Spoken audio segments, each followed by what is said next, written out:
Bom dia! Começa agora o programa Fórum 11h30.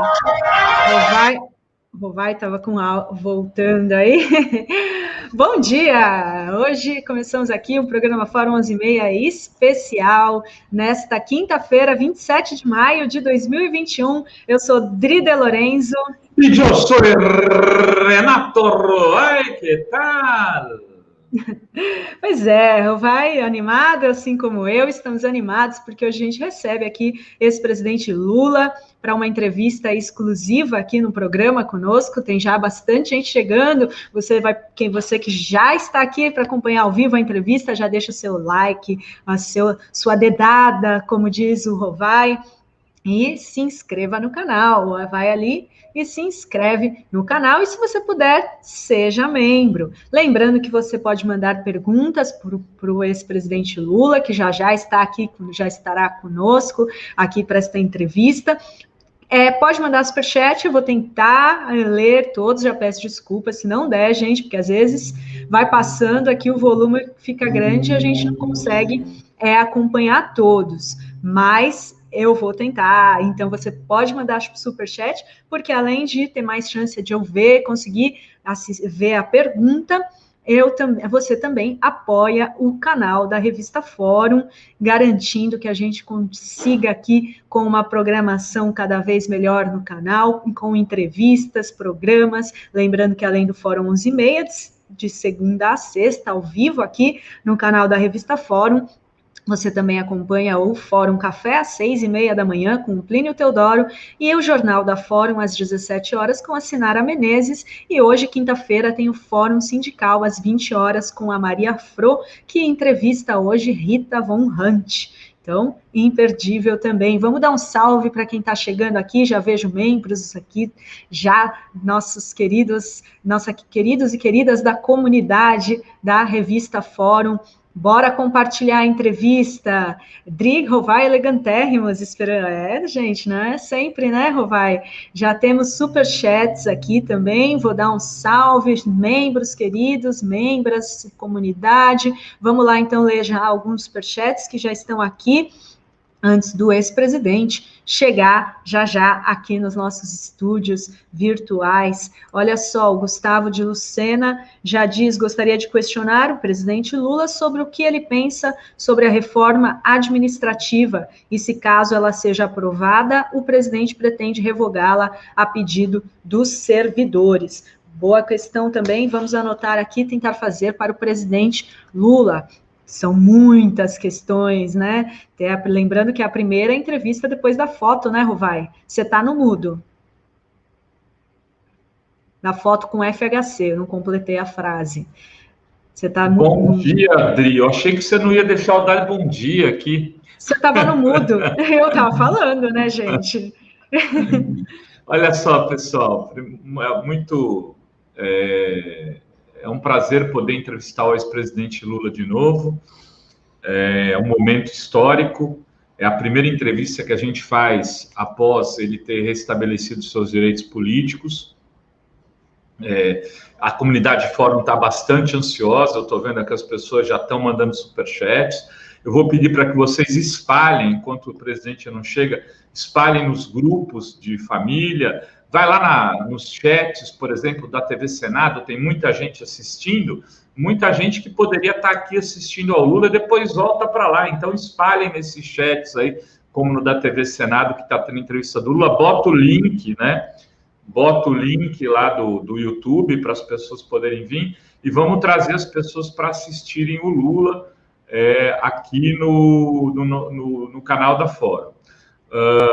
Queria agradecer começar agradecendo ao Rony Telles, né, nosso amigo, nosso querido Rony Telles, que tem o seu canal Rony Telles, e que está retransmitindo a entrevista, que vai retransmitir a entrevista. Então, queria pedir para as pessoas que não conhecem o canal do Rony Telles, que façam inscrição no canal dele, e aqueles que estão assistindo pelo Rony Telles, que não são inscritos aqui na TV Fórum, que venham para se inscrever também e para poderem assistir depois, em outros dias, programas aqui na nossa TV, né? pois são canais parceiros, canais irmãos, como outros tantos que estão nos retransmitindo ou que são, mesmo não retransmitindo hoje, são nossos co-irmãos, eu digo isso, né? Que nem escola de samba, a mídia progressista independente. É aquele lugar onde você não disputa propriamente, você faz o show junto, né? Imagine se você tivesse apenas a Mangueira desfilando no Carnaval Carioca. Graça feia. Nenhuma. Precisa da Portela, Beija-Flor, Salgueiro, Viradouro, Vila Isabel, enfim.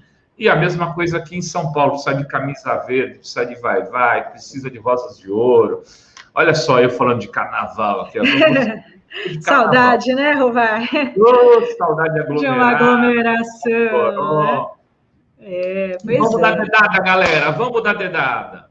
Pois é, vamos dar dedada que o Lula está chegando. Ele está lá no PT, então ele tem reuniões com parlamentares, lideranças políticas. Ele vai sair de uma reunião e vai entrar aqui para dar entrevista e volta para outra reunião. Já me disse aqui o nosso amigo Stuckert. O Lula está chegando ali, está pondo a lapela. Enquanto isso, Dri, lê uns superchats. Sim, olha só, já tem vários superchats, como eu falei, gente, vou tentar ler todos, não vão brigar comigo se eu não conseguir, porque aqui, olha só, José Lobo Avelar já tem uma pergunta: Lula divo maravilhoso, o que o senhor pensa em fazer em relação à política de drogas? Já está anotado aqui também essa questão sobre a política de drogas.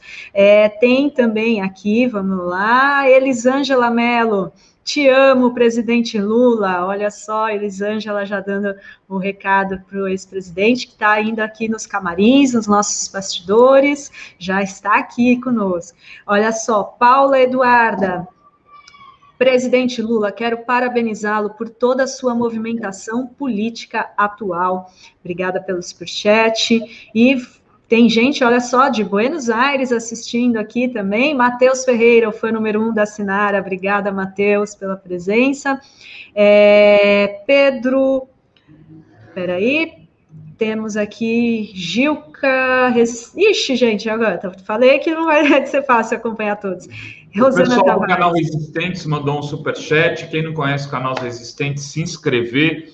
Eles, como eu falei, são co-irmãos, todos os canais, né, que estão aqui. O canal do Magrão estava retransmitindo, enfim. Olha só, Rosane Tavares, quero saber do Lula se ele se comprometerá a taxar grandes fortunas e realizar o justo imposto progressivo para rico pagar o que sempre teve isenção. Também está aqui anotada, tem Resistentes, grande entrevista, Rovaidri, beijos do canal Resistentes, um beijo para o canal Resistentes também. Vamos lá, todo mundo se inscrever no canal Resistentes. Não sei se o ex-presidente Lula já está ok, Rovai, se está falando com... Veja se a hora que puder. Gabriel Carquejo: Rovai, tu é Portela aqui no Rio? Salve, majestade. Eu sou Portela. Legal. Mas adoro a Mangueira, gosto da Vila Isabel. Quando vou no Rio, acabo frequentando a quadra da Mangueira, porque ela é mais perto do centro. Acho que o Lula já está a postos, Dri. Já está a postos, então vamos lá. Ele está ainda com o som mutado do microfone, se tiver... Alguém puder desmutar o microfone do ex-presidente, do presidente Lula. Stucker. Vamos subir ele. Olha aí, Neuza Maria se tornou nova membro. Hoje é dia de se tornar membro do canal da Fórum. Então, todo mundo chegando, se tornando membro aí no canal. É isso aí. Só falta, então, de ligarem o microfone do presidente Lula para a gente subir aqui no nosso estúdio para começar aqui a entrevista. Enquanto isso... Se o Stuckert puder ligar o microfone do presidente... Gilca Pimentel diz: Lula, sua coragem, resistência e força nos inspira. Os caras da Lava Jato não sabiam com quem estavam brigando. Obrigada pelo superchat, Gilca. E tem mais aqui também do Carlos Machado, pergunta sobre a privatização da Eletrobras for aprovada, haverá intenção de reverter esse atentado contra a soberania energética do país. Vamos também perguntar para o ex-presidente. Tem também Cláudio Salgueirosa, o que o presidente acha sobre a desestatização do Porto de Santos. Nada justifica e a autoridade portuária é lucrativa. Pois é, são muitas perguntas. Vamos só aguardar, já, ex-presidente Lula aqui conosco, lembrando que estamos ao vivo no YouTube, aqui da TV Fórum, no canal do Rony Telles, no Facebook, no Twitter, então você pode estar assistindo por vários locais aqui, vários canais. Aqui tem presidente Lula, qual sua posição sobre as manifestações previstas no próximo sábado? Superchat da Júlia Guedes. Bora mandando superchat já. O ex-presidente Lula está aqui conosco. E tem Glaucia Almeida, muito bem-vinda aqui ao clube de membros do canal da Fórum. E temos também aqui, Rovai. Hoje é dia de ficar membro, Olha lá, quem for Lula fica membro da TV Fórum. Aí, olha só, que presentão que vocês vão dar para Fórum e para essa comunidade linda que nos apoia. Hoje é dia de ficar membro. Olha, 7,90 e você apoia o jornalismo progressista. Vamos lá, Lula com a gente, já podemos soltar, colocar o presidente para falar conosco, né, Dri? É isso aí, só ainda tá... Tá arrumando ali, tá arrumando. Ainda tá arrumando, já, gente. Eu achei que estava liberado. Aguenta aí. Olha aí, a Suzane Escobar chegou já de membro, a nova membro aqui. Muito bom, volta Lula, Lula é a luz que o mundo precisa, Lula 13º para os deficientes do BPC, quando você chegar lá, Lula 84, 94, 98, 2002, 2006, 2018 e 2022, olha só aí, ó, o cara votou em Lula todas essas vezes e já vai votar em 2022. Dia triste para Mangueira, faleceu, eu não tinha visto isso, faleceu o Nelson Sargento.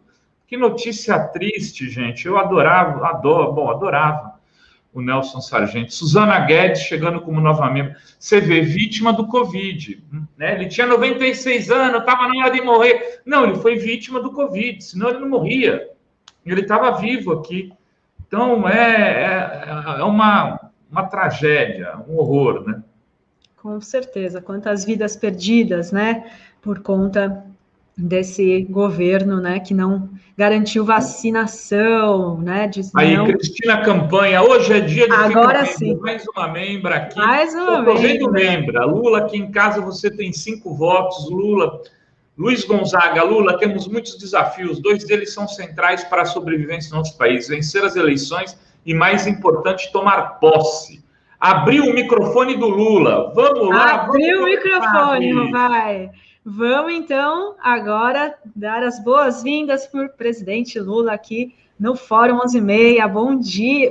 Bom dia ainda, presidente. Tudo bem? Bom dia, Dri. Bom dia, companheiro Renato Rovai. Ainda bem que vocês abriram para eu entrar, porque eu estava ouvindo vocês dois falarem. Eu falei, vamos fazer o programa sozinhos, dois, não é possível. Cara, a gente está esperando retomar o microfone, Lula. Eu estava vendo daqui, não estava. E o Luca, como é que tá? Como é que tá o Luca? Vamos começar falando do Luca. Vamos lá, o Luca está brincando no playground, está terminando o tratamento dele, Lula, agora em junho. Nós estamos muito felizes e faz um exame final só para confirmar o que a gente já teve de boa notícia há um ano e meio atrás, né? Que ele está livre da doença e a gente tem certeza que vai dar tudo certo e aí a vida vai seguir com a gente sorrindo mais. Eu sei que você não quer falar do seu filho todo dia, mas todo programa você tem que falar do Luca, porque falar do Luca é falar do futuro. Falar da recuperação do Luca é falar da coisa boa, é falar da esperança, é falar de que as pessoas têm que acreditar sempre, porque eu sei que você e a Adri acreditaram muito, lutaram muito para viver a alegria que vocês estão vivendo agora. E junto à alegria... Eu vim pensando nisso hoje, a gente então está em sintonia. Eu vim com uma camisa que eu comprei em Barcelona, que tem o sol aqui, a esperança, é do Manu Chao, no barzinho do Manu Chao. O Manu Chao tem um bar lá, ele é um libertário. Eu falei, eu vou com essa camisa aqui, que significa esperança, para entrevistar o Lula. E agora eu fiquei triste porque eu ouvi você dizer que morreu o nosso querido Nelson Sargento. Nelson Sargento, símbolo da Portela. Eu quero aqui até aproveitar o teu programa, Rovai, para mandar a todos os familiares, meus pêsames, a todo o pessoal da Portela, a todos os sambistas do Brasil, porque o Nelson Sargento era um símbolo, era uma figura extraordinária como ser humano, como cantor, como sambista. É uma figura fantástica. Eu tive o prazer de conviver algumas vezes com o Nelson Sargento, então eu quero, sabe, que todo sambista do Brasil sintam, sabe, a pena e os pêsames que eu quero dar para todo mundo. Nelson Sargento nesse país. Nelson Sargento presente, né, Lula? E é impressionante. Ele tinha, aquilo que eu falei, ele tinha 96 anos, mas ele morreu por causa de Covid, não ele estaria aqui entre nós.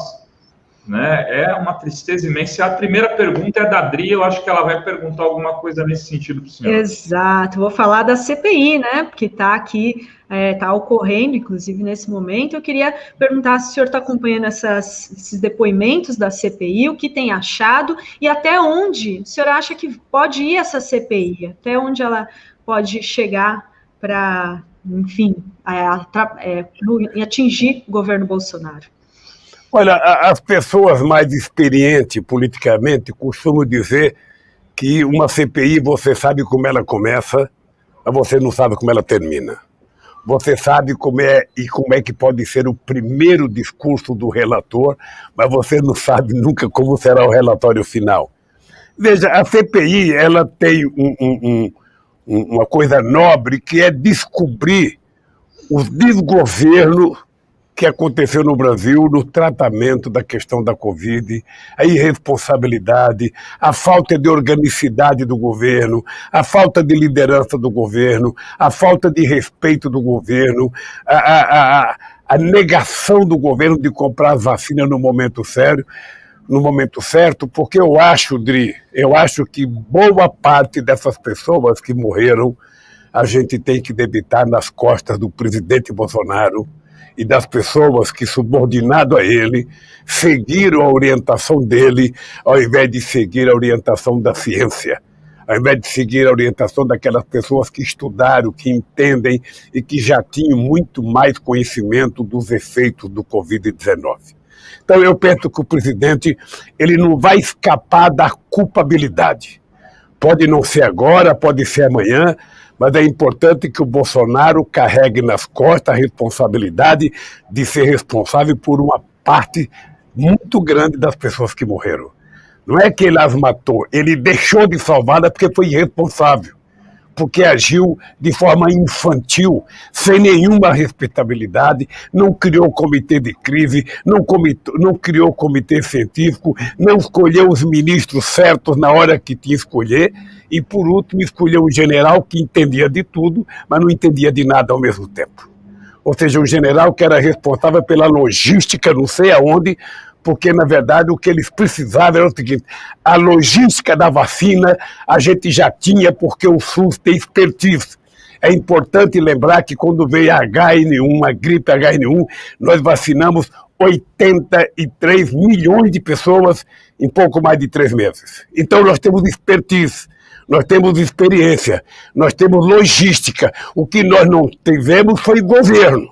O que nós não tivemos foi ministro da Saúde que orientasse corretamente como é que as coisas deveriam funcionar e não compraram sequer as vacinas. Então, eu acho que a CPI, eu acho que os deputados e senadores que estão tentando saber da verdade enfrentam os bolsonaristas que querem, a qualquer modo, encontrar outros culpados, sabe, que não o governo Bolsonaro, que não os ministros da Saúde do Bolsonaro.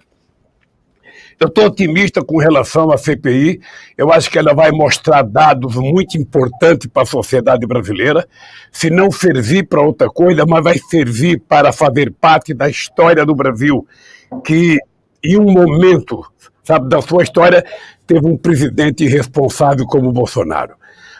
Eu não sei quando é que ela vai terminar, não sei se vai ouvir todo mundo. Ontem parece que foi aprovado ouvir 10 governadores, porque o Bolsonaro fica tentando colocar a culpa em cima dos governadores.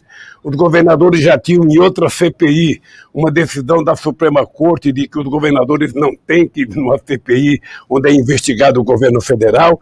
Então eu não sei o que vai dar. O que eu sei é que é preciso ir fundo na CPI, porque a sociedade brasileira que chora mais de 450 mil mortos, que chora profundamente, e que não vê um gesto do presidente da República de solidariedade. Eu fiquei pasmo, sabe, quando o presidente resolve fazer uma caminhada, uma passeata, uma carreada de motocicleta, sabe, lá no Rio de Janeiro, e ele não teve uma palavra de amor, uma palavra de carinho, uma palavra de, sabe, de alento às milhares de vítimas do Covid nesse país. Ele não teve uma palavra de alento às pessoas, familiares das pessoas que foram vítimas da violência brutal da polícia em Jacarezinho. Então, é um presidente que não conhece a palavra humanismo. Então, eu estou otimista com a CPI, eu espero que ela chegue à conclusão. Eu, sinceramente, não sou daqueles que trabalham com pressa, porque a CPI, ela, em cada sessão que ela vai ouvir uma pessoa, muitas vezes ela descobre a necessidade de ouvir outras pessoas. Eu acho que é necessário trazer o Pazuello de volta. Ele é um general, ele não pode ter medo de pedir proteção. Onde já se viu um general ter medo de ir numa CPI e pedir proteção à Suprema Corte para não falar? Se ele está consciente de que ele fez tudo certo, ele que vá de peito aberto. Hoje eu fiquei sabendo na imprensa que ele queria até de fada para impor respeito. Olha, como é que a pessoa pode tentar utilizar o Exército Brasileiro para acobertar a sua incompetência, a sua desonestidade de procedimento nos atos de combater o Covid-19? Então, eu, sinceramente, eu estou otimista. Estou vibrando com o depoimento da CPI. Tem muita gente mentindo, sabe? Aquela secretária da Saúde mentiu descaradamente, o Pazuello mentiu descaradamente, o outro cara que era da comunicação mentiu descaradamente. Eu acho que essa gente tem que ser chamada de volta, tem que fazer a cariação, até que essas pessoas tenham coragem de olhar na cara da Câmara, na cara do povo, e falar a verdade para o povo brasileiro, porque eu acho que em algum momento essa gente vai ter que ser punida. Porque não é brincadeira você carregar a quantidade de mortes que essa gente está carregando nas costas, às vezes por irresponsabilidade de uma coisa que a gente poderia ter se precavido. Porque o Covid deu tempo para a gente se precaver. Desde que aconteceu o primeiro na China até a primeira morte aqui no Brasil, o Brasil teve tempo de se preparar, teve tempo de assumir um protocolo a que todos os estados, todos os municípios pudessem cumprir um protocolo oficial, sabe, de um governo que tivesse responsabilidade. Então eu estou torcendo pela CPI, assisto na medida do possível, sabe, a CPI, e estou torcendo para que as coisas se encaminhem a ponto do povo brasileiro saber a verdade absoluta da irresponsabilidade do governo Bolsonaro. Presidente, a gente abriu aqui para os internautas, os leitores mandarem perguntas, e uma pergunta muito recorrente foi em relação à privatização da Petrobras, que foi aprovada no processo de aprovação, houve aprovação no processo de privatização pelo Congresso e que aí já está aberto para poder transcorrer, né? É um risco de acontecer a privatização nesse governo. Então, todo mundo quer saber, primeiro, se acontecer, se o senhor vai reestatizar, como também em relação a outras estatais. E uma outra pergunta que veio é que no programa na entrevista que o senhor deu para o Reinaldo Azevedo, o senhor falou de abrir o capital da CEF de Furnas, e no movimento sindical teve muito ruído. Eu queria também que o senhor pudesse falar sobre isso. Não, no programa do Reinaldo a gente não discutiu sobre Furnas, a gente discutiu sobre a Caixa Econômica Federal. Caixa Econômica, sobre a Caixa Econômica Federal. Mas eu acho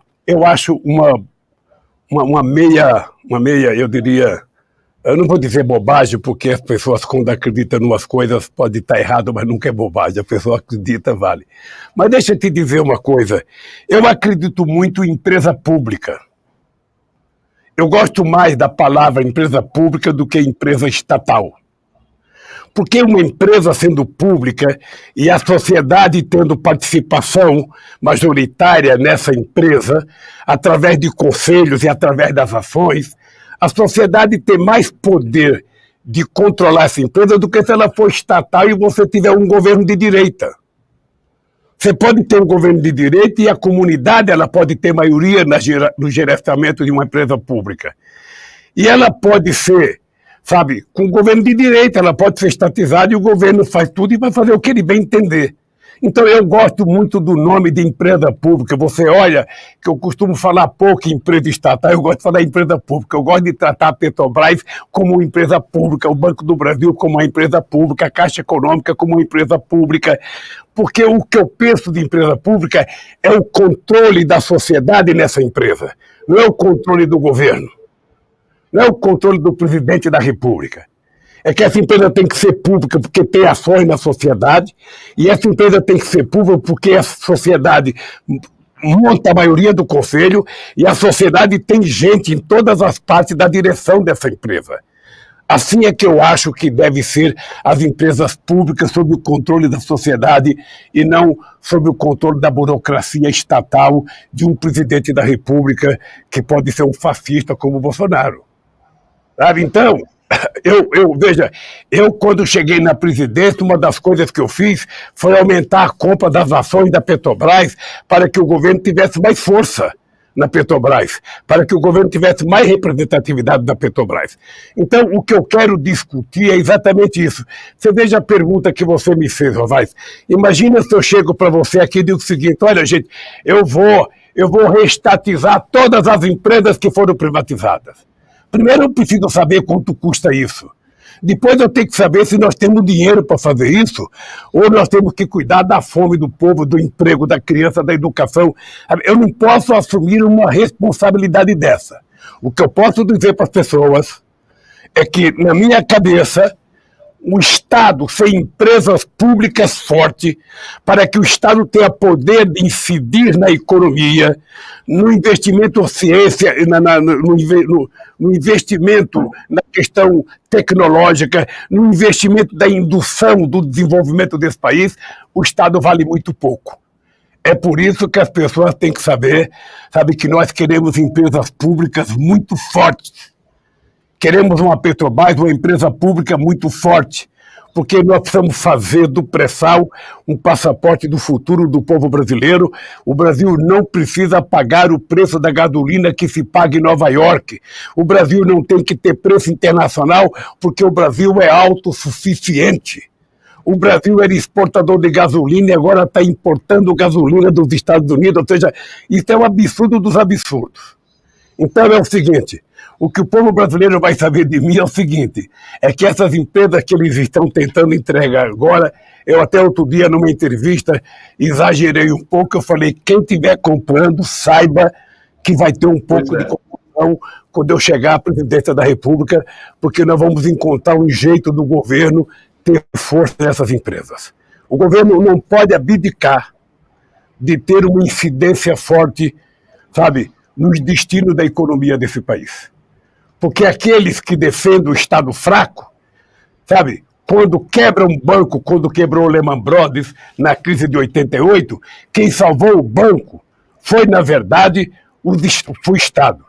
Aqui, quando quebrou o sistema financeiro, o Fernando Henrique Cardoso criou o PROEF. Estão lembrados que foi a criação do PROEF que criou um fundo para salvar os bancos.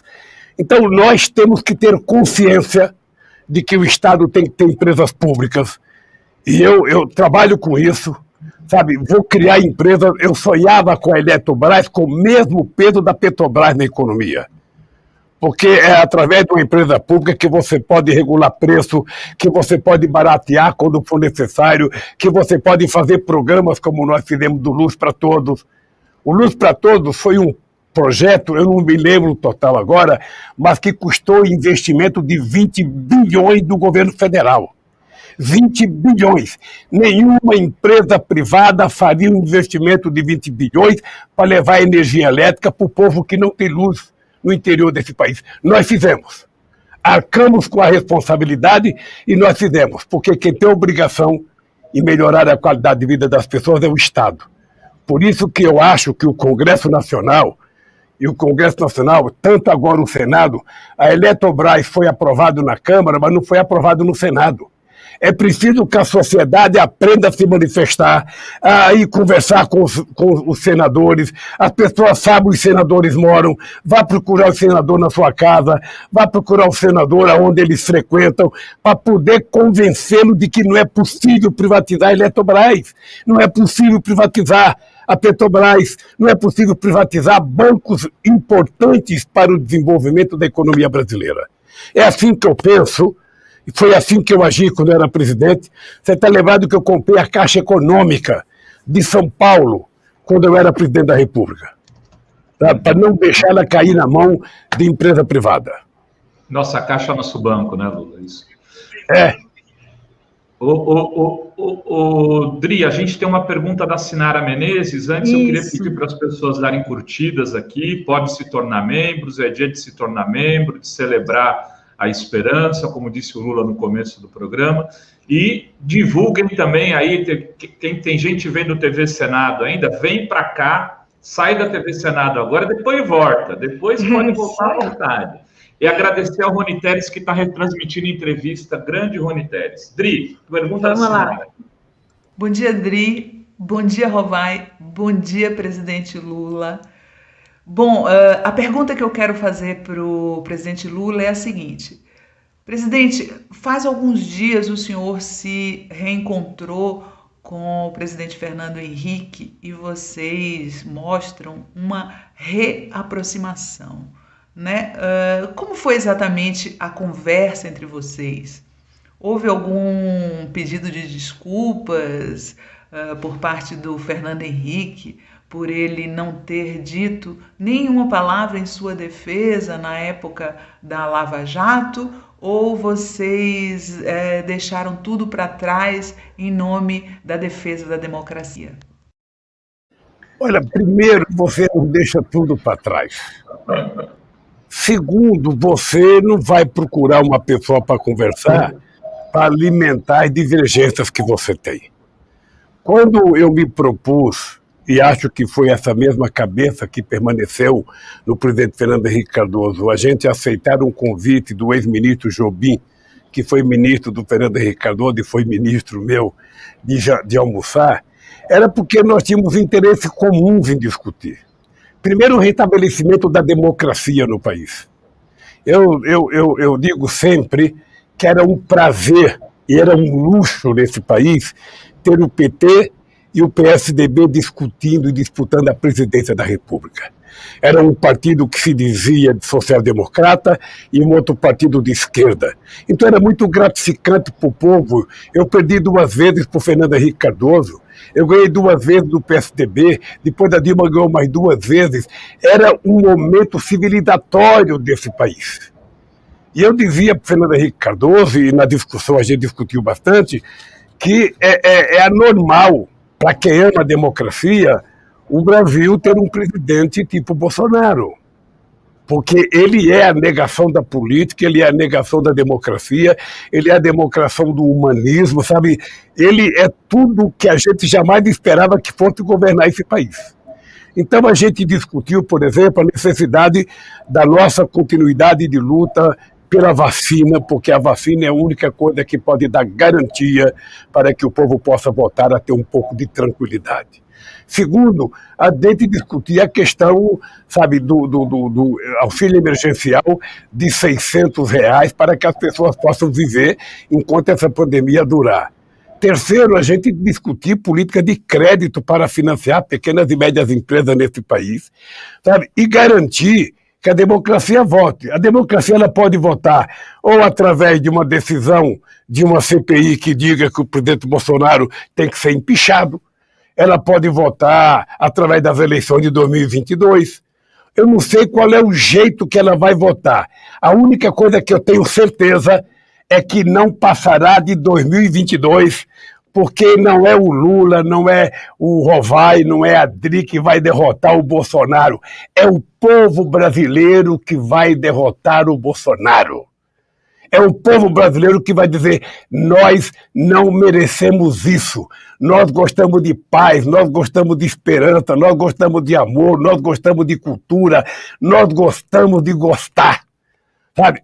E esse novo gesto do povo brasileiro que não está baseado no ódio de 2014 e no ódio de 2018, que vai permitir o povo brasileiro voltar a ser feliz e voltar a sorrir.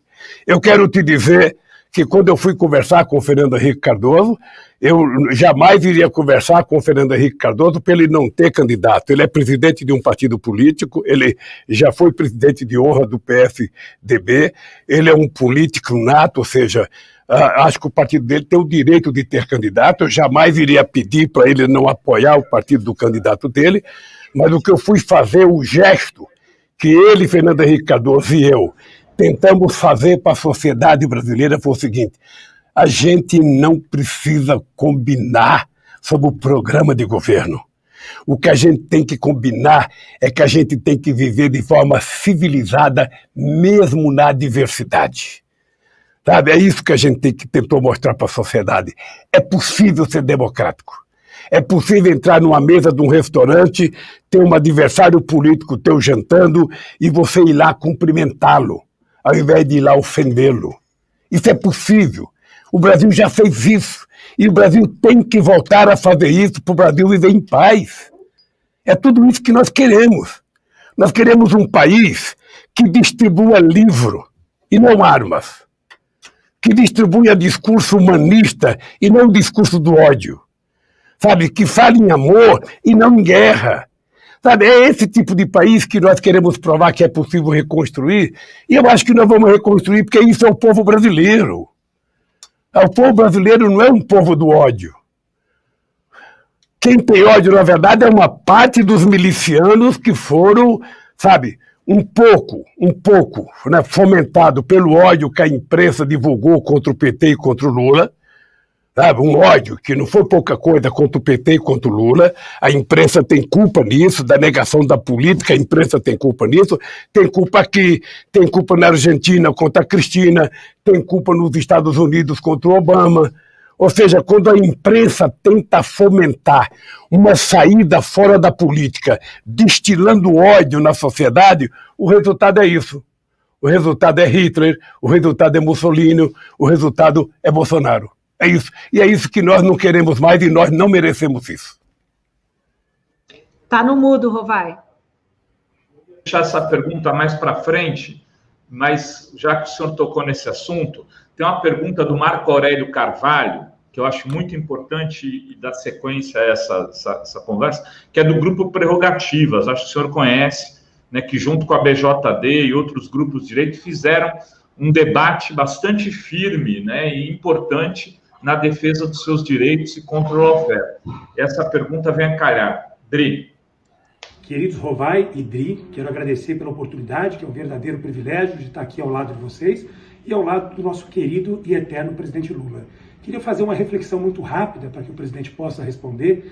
Infelizmente, o presidente foi vítima de uma grande perseguição, uma perseguição implacável, que não tem precedentes na história do nosso país. Foi realmente o maior escândalo do nosso sistema de justiça e uma perseguição orquestrada pelo juiz Sérgio Moro, que coordenou a força-tarefa da Lava Jato com apoio decisivo e determinado de parte da imprensa brasileira. E aí vem a pergunta, eu queria saber como é que nós vamos enfrentar o desafio de regulamentar a mídia. Nós já tentamos, no passado recente, enfrentar esse debate e a mídia confundiu a opinião pública, trazendo a ideia de que regulamentação poderia ser uma espécie de controle ou censura. Esse é um debate que eu acho que é bastante oportuno e eu gostaria de ouvi-lo, presidente, a respeito desse desafio. Olha, esse é um debate que nós vamos levar muito tempo fazendo, e mesmo quando a gente fizer uma regulamentação moderna da imprensa, a gente vai ter gente não concordando com a regulamentação. Eu queria só lembrar algumas coisas no passado, ou seja, eu logo que entrei na presidência, eu tentei criar uma instituição que era um pedido do Sindicato dos Jornalistas e da Federação Nacional dos Jornalistas, que era criar uma espécie de OAB, era criar uma espécie de Conselho Federal, sabe, de jornalismo. Olha, eu nunca apanhei tanto na minha vida dos meios de comunicação, porque eu estava querendo criar uma entidade que fosse para os jornalistas o que a OAB é para os advogados. Sabe, o que o Conselho Nacional de Medicina é para os médicos. Ou seja, eu apanhei demais. E o que eu fiquei chateado é que, na época, alguns jornalistas que estavam no sindicato tiveram medo de enfrentar o debate com seus patrões e retrocederam. O Ricardo Couto era o companheiro da minha comunicação, o Ricardo Couto era o entusiasta da ideia e nós tivemos que retirar o processo porque não tinha apoio nem de muita gente que trabalhava na imprensa cobrindo a presidência da República. Depois, passado um tempo, o companheiro Franklin Martins era o ministro da SECOM e o Franklin Martins resolveu, sabe, que a gente deveria fazer uma conferência nacional de comunicação para que a gente pudesse aprovar uma regulação. Eu não sei, Rovai, se você participou, mas nós fizemos um grande ato, foi ato municipal, ato estadual, chegamos no ato federal com mais de 3.000 pessoas, participou alguns canais de televisão, eu lembro que na época a Bandeirante participou, eu não sei se a Record participou, mas a Bandeirante eu sei que participou. A Bandeirantes e as Teles participaram, presidente. Participaram muitas rádios comunitárias, sabe? Então, o que aconteceu, sabe? Foi aprovado um modelo, sabe, de regulação, porque as pessoas não sabem que a nossa regulação vem de 1962.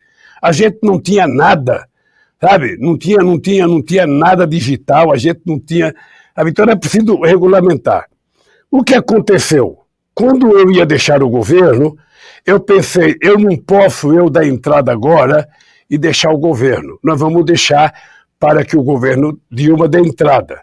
E o Paulo Bernardo ficou com a incumbência de cuidar, sabe, desse processo. Bem, eu não sei por que não mandou. Sabe, uns dizem que foi o Paulo Bernardo que não quis, o Paulo Bernardo diz que foi não sei quem que não quis, o dado concreto é que não mandou. Mas o que eu tenho dito agora, o Marco Aurélio, para os meus companheiros, é que na hora que eu decidi se vou ser candidato, e no momento que eu decidi, qualquer brasileiro, qualquer dono de televisão, qualquer diretor de televisão, dono de rádio, tem que saber que nós vamos fazer uma nova conferência para discutir uma nova proposta de regulação dos meios de comunicação nesse país. E, por favor, não façam como o Bolsonaro. O Bolsonaro, tudo para ele é o comunismo. Vocês, do meio de comunicação, tudo é quebrar a liberdade de comunicação, acabar com a liberdade de comunicação, como se a liberdade de comunicação fosse a liberdade da visão do dono do meio de comunicação e não da sociedade. Então, esse vai ser um tema que nós vamos debater, porque é muito interessante para o Brasil ter um meio de comunicação mais liberto, mais livre, que a sociedade tenha a maior participação. Nós vamos fazer isso e não diga que eu quero um modelo de imprensa como na Rússia de Stalin, não. Eu quero um modelo de comunicação como a Inglaterra, eu quero um modelo de comunicação como a Alemanha, eu quero como a França, ou melhor ainda, se a gente tiver mais maturidade. Mas o que eu quero é que a sociedade tenha maior poder de influência, sabe, na notícia desse país. Porque não é possível você dar uma concessão para uma televisão, falar mal de você o tempo inteiro e ainda se diz que a única coisa que eles aceitam como controle é o controle remoto. Acabou essa história. Nós vamos tentar mostrar que é possível ter uma televisão livre sem que o único tutor seja o dono. Sabe? Então, que a sociedade tem que ter responsabilidade. Mas, de qualquer forma, não vai ser eu que vou fazer isso. Isso vai ser debatido, os donos de comunicação vão ser convidados, os donos de rádio vão ser convidados, todo mundo vai ser convidado, porque não é uma coisa para quem ganhar as eleições, é uma coisa para o Brasil. Ou seja, o Brasil do século XXI não pode continuar com os meios de comunicação regulados, sabe, do século XX. É isso.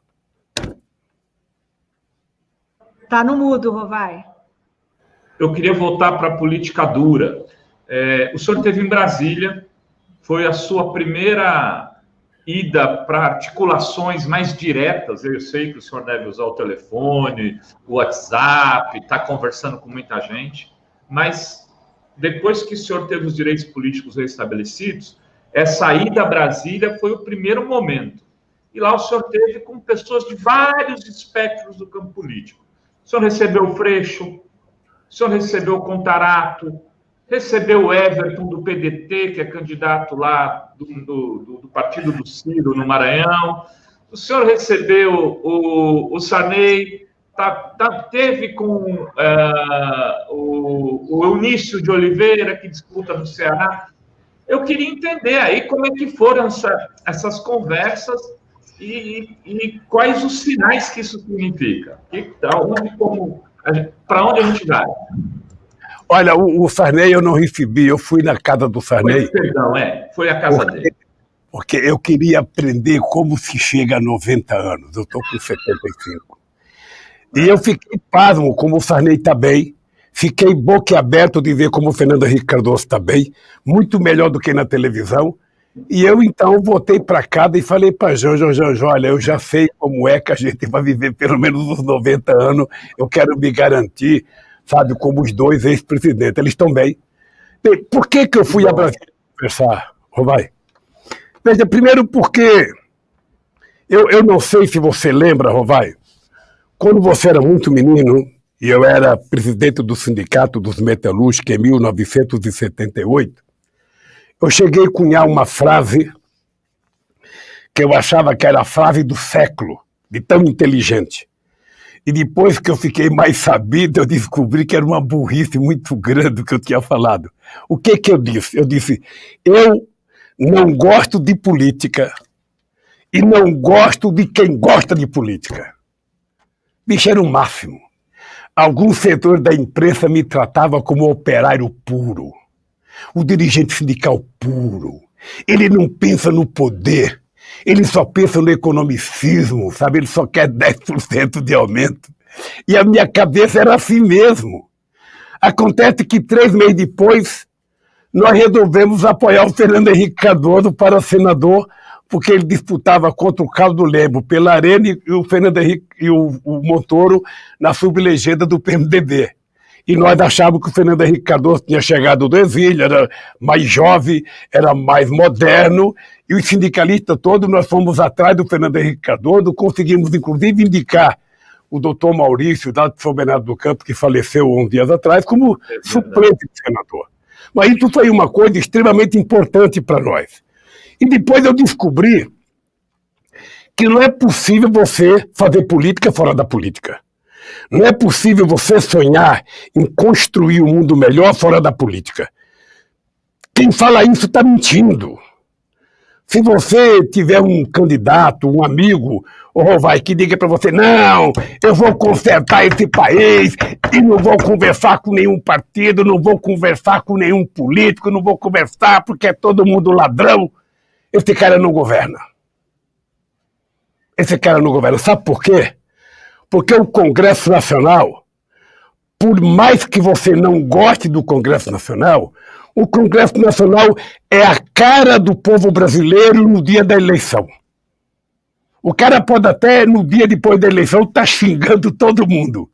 Mas ele tem que saber que o Congresso Nacional que foi eleito é a cara do comportamento político dele, do comportamento psicológico, do comportamento da sua sabedoria, do seu comportamento das informações que ele tinha. Está lá, ele plantou. Se você planta abacate, não vai nascer uva. Se você planta tomate, não vai nascer jaca.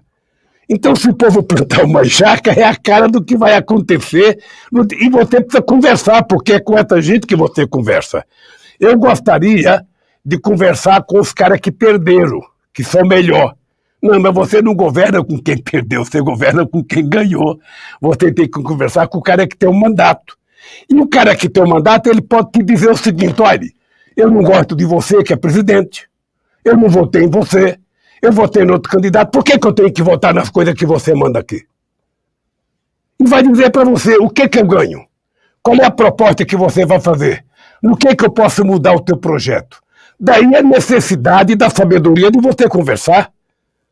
Você pode mandar um projeto para lá, você manda 100% das suas intenções, ela pode não ser aprovada 100%, ela pode ser aprovada 60%, ela pode ser aprovada 70%, porque os outros também têm direito de dizer que você está errado. Então, eu fui conversar porque eu me dei bem com toda essa gente. Eu deixei a presidência da República, o Rovai. Eu tenho um orgulho muito grande disso. Na campanha de 2010, não teve um candidato no Brasil que fez algum panfleto contra mim. Nem o Serra, que era candidato a governador. Então, o Serra começou com uma fotografia minha do lado, dizendo que era meu amigo. É verdade. Você sabe por quê, Rovai? Porque eu sou um homem que eu aprendi muito cedo na vida o que é negociação, o que é enfrentamento. Então, veja, ninguém é obrigado a gostar de mim. Eu não sou obrigado a gostar de ninguém.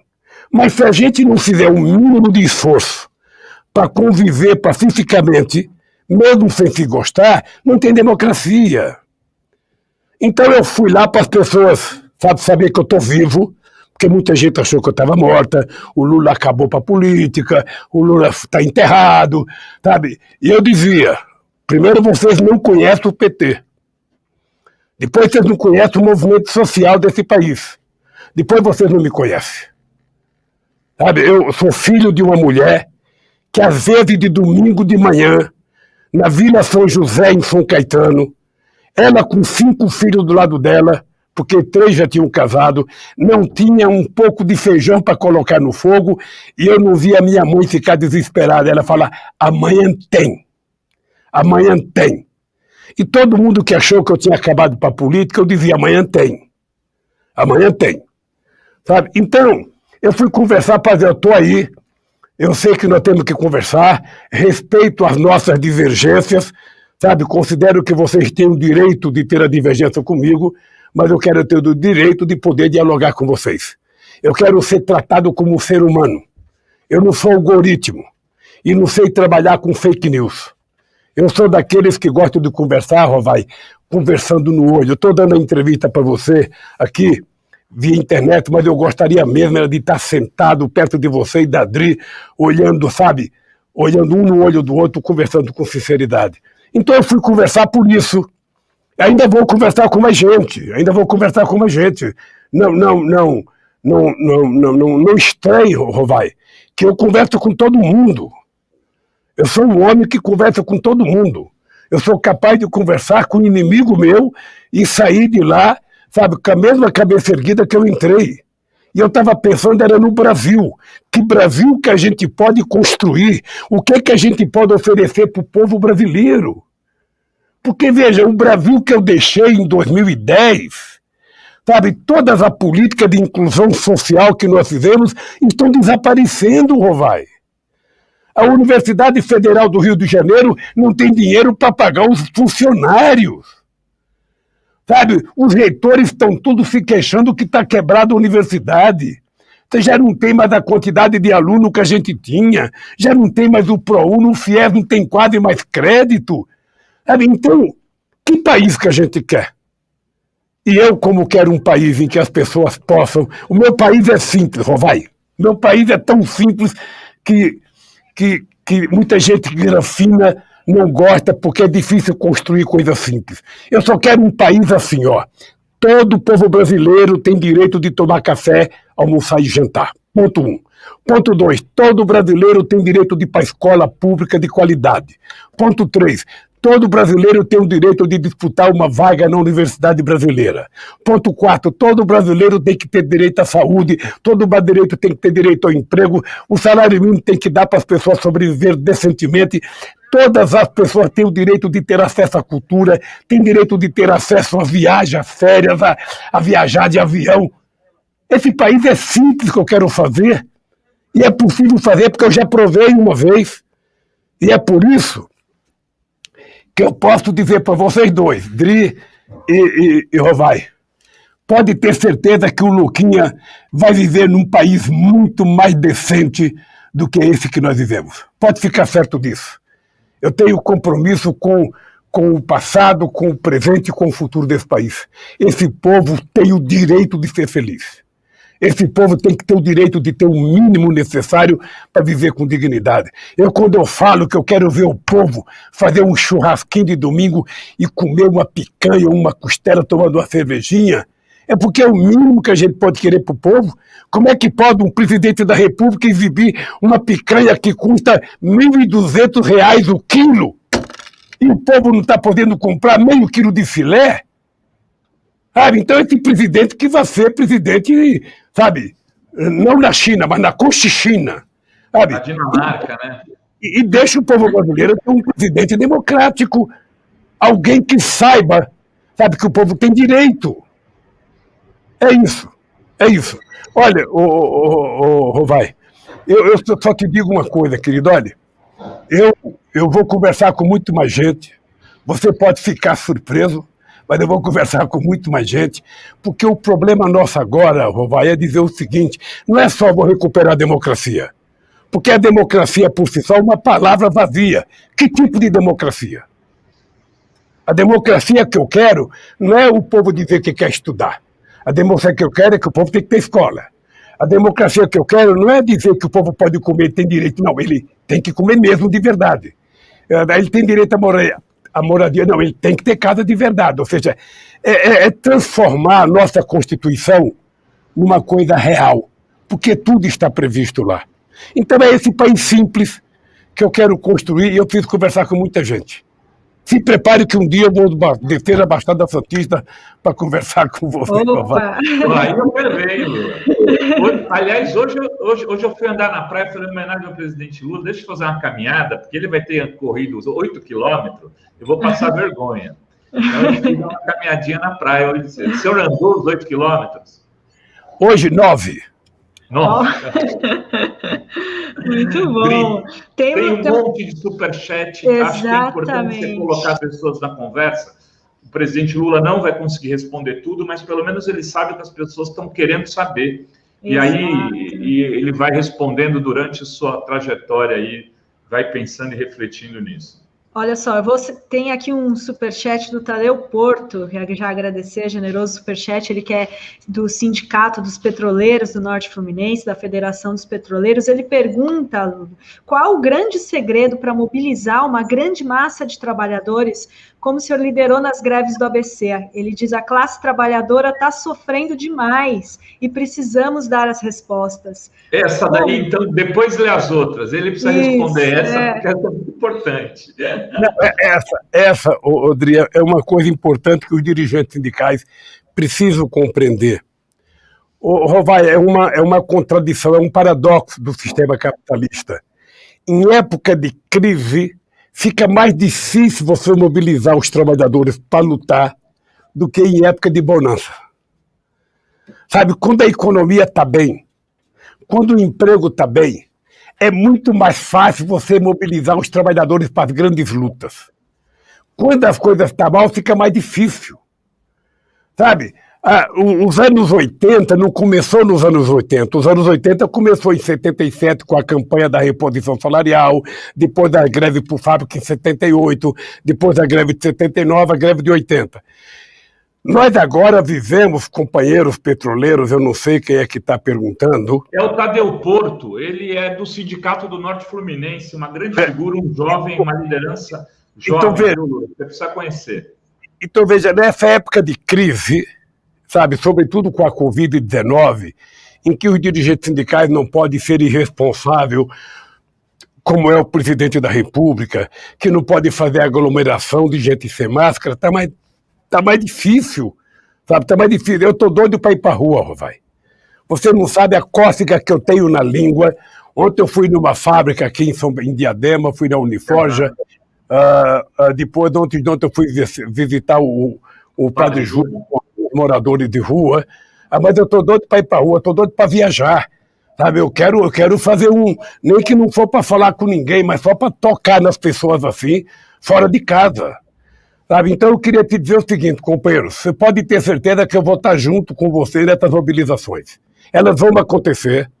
Agora mesmo, sábado, vai ter movimentação aqui em São Paulo, convocado pelo movimento sindical, pelos movimentos sociais, e eu acho que já vai ter bastante gente. Eu só não quero que as pessoas assumam de forma irresponsável, sabe, a aglomeração, porque nós não podemos ser transmissores do Covid. A gente pode até não pegar, mas a gente pode transmitir, e eu não gostaria que isso acontecesse com as pessoas. Mas não fique preocupado não, companheiro. O momento está difícil, mas fique certo que a gente vai juntar muita gente, porque nós precisamos derrubar o Bolsonaro, tirá-lo da presidência e precisamos melhorar a vida do povo brasileiro. Continua no chat, Dri, aí depois eu já vou até perguntar disso. Impeachment do Bolsonaro, mas fica para daqui a pouco. Continua no chat. Pois é, tem também o Marcos Caseiro, que nosso médico infectologista, que está toda sexta-feira aqui no programa, ele diz: querido presidente, estamos cansados não só pela irresponsabilidade na condução dessa epidemia, mas principalmente pela destruição que esse governo tem feito em todos os setores. Por onde começar? E aí, já juntando com a pergunta de outro internauta aqui também, Renato Ribeiro, que diz como se organizar para eleger uma bancada progressista em 2022.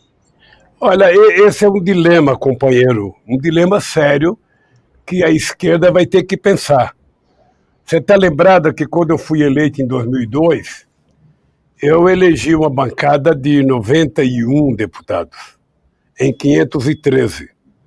Se a gente juntar todos os partidos de esquerda, nós não chegamos a 150 deputados em 513.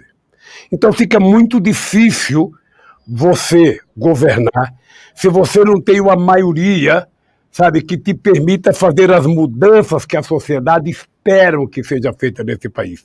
Neste ano, nós do PT estamos pensando que em muitos estados da federação, se a gente descobrir que o nosso candidato a governador não tem chance de ganhar as eleições, é melhor que esse companheiro faça uma aliança política e seja candidato ao Senado ou seja candidato a deputado federal. E isso deve valer para os outros partidos políticos, para que a gente possa chegar no Congresso Nacional com pelo menos uns 250 deputados e senadores com o mesmo viés ideológico, o mesmo viés econômico, o mesmo compromisso com o povo trabalhador desse país. Sabe, é necessário que a gente compreenda a importância da Câmara e a importância do Senado. É muito importante. Um governador de Estado, ele, quando vira governador, ele não é inimigo do presidente da República, porque ele precisa ter uma relação diplomática com o presidente da República. Ele precisa de recursos do governo federal. E o governo federal precisa de ter uma boa relação com os governadores. Menos o Bolsonaro não pensa assim. Tá? Agora, nesse mesmo estado em que o governador precisa ter uma boa relação com o governo federal, o senador não. O senador tem um mandato de 8 anos e ele vira Deus quando ele chega no Senado. Ele vira Deus, ele vira personalidade, ele se coloca muitas vezes para votar contra o governo. Então, veja, quando o pessoal votou contra a CPMF, nós ganhamos a votação e perdemos porque tivemos um voto a menos do que a gente necessitava. Ou seja, aquelas pessoas tiraram 40 bilhões por ano da saúde apenas para tentar me prejudicar. Então, eu estou trabalhando com essa ideia de que os partidos de esquerda possam ter mais compreensão de que nós precisamos eleger muito mais gente. E nós temos que dizer para o povo, se você quer votar num candidato para fazer as transformações que o Brasil precisa, você não pode dar de presente para ele uma maioria de deputados de direita. Sabe? Então, se você vota num presidente progressista, você tem que votar num conjunto muito grande de deputados progressistas. Sabe? E nem assim é fácil. Você está lembrado em 86, Rovai? Em 86, o PMDB elegeu 306 constituintes e me parece que 23 governadores de estado. E o Sarney só não elegeu o governador de Sergipe. E o Sarney não teve mole. Até o mandato dele, as pessoas queriam reduzir para 4 anos. Verdade. E conseguiram em 5. Mas é isso, gente. Isso é da democracia. O Brasil, para o companheiro que me fez a pergunta, nós vamos trabalhar... O Marcos Caseiro e o Adriano. Porque eu acho que os setores progressistas precisam voltar a governar para o Brasil voltar a ser democrático, mas nós precisamos ter consciência que é preciso votar muito. muito. É votar mais em negro, é preciso votar mais em mulher, é preciso votar mais em gente que tenha compromisso com o povo trabalhador. Não é possível.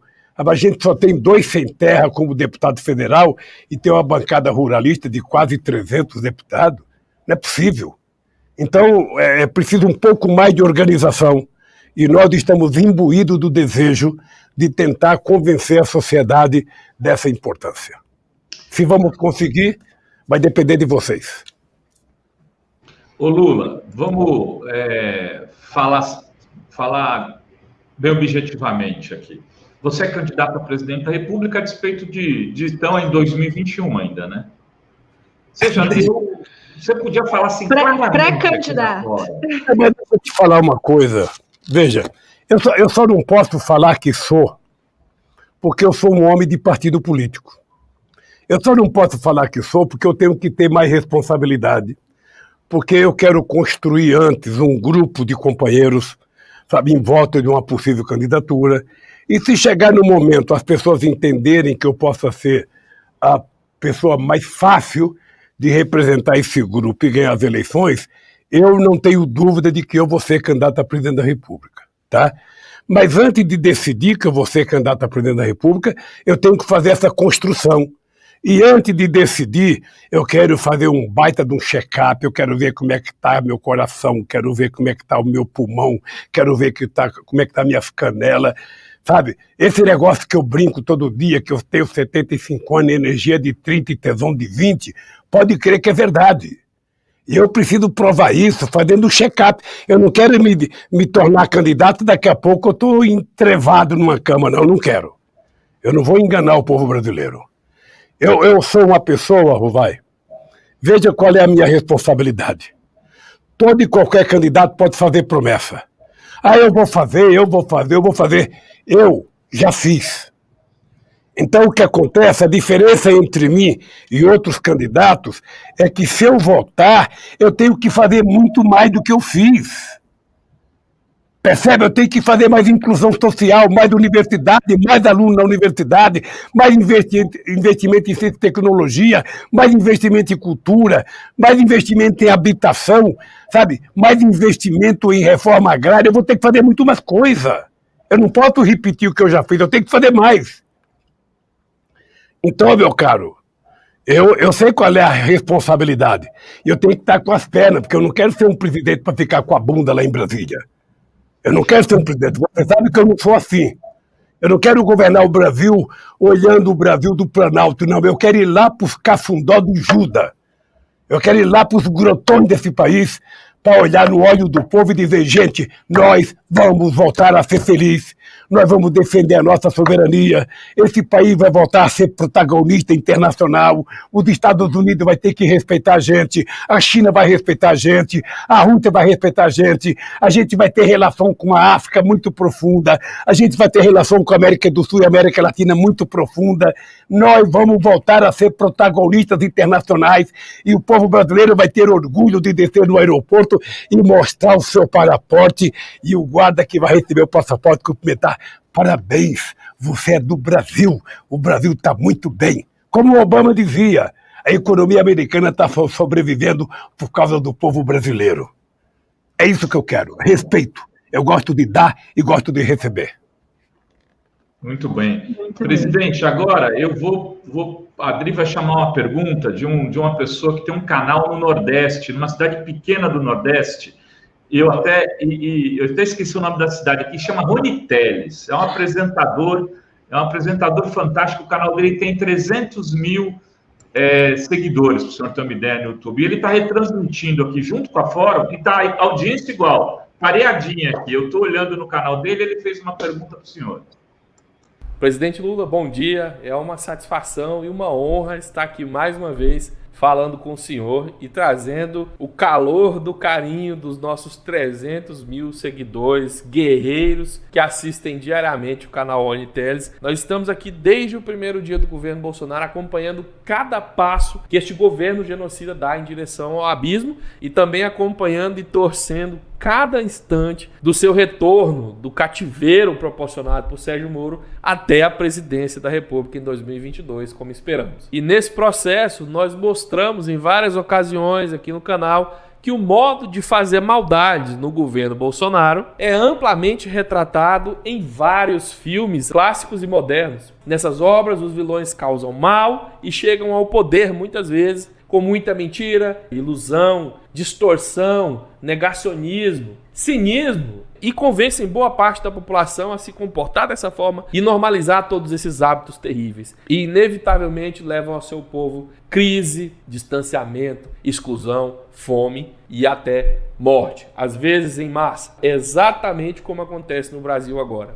Mas há outro arquétipo muito interessante exibido nessas obras também, que é o do mocinho, aquele que vem para nos livrar desse mal, muitas vezes retirado da sua aposentadoria, muitas vezes retirado da cadeia que lhe foi imposta por aqueles que em algum momento coadunaram com a maldade que agora impera. O mundo fictício de uma dessas obras, que é muito conveniente mencionar agora, entra em desgraça, em guerra, fome, miséria e morte, devido ao desaparecimento misterioso daquele que era o único que tinha capacidade de estabelecer uma ponte entre as 4 nações do mundo fictício dessa obra. Nações muito diferentes, algumas armamentistas, outras baseadas no espiritualismo, incapazes de se compreender, mas que com a presença deste, o único capaz de entender todas as perspectivas de todas as nações, conseguiam, num passado não muito distante, mas convenientemente negligenciado,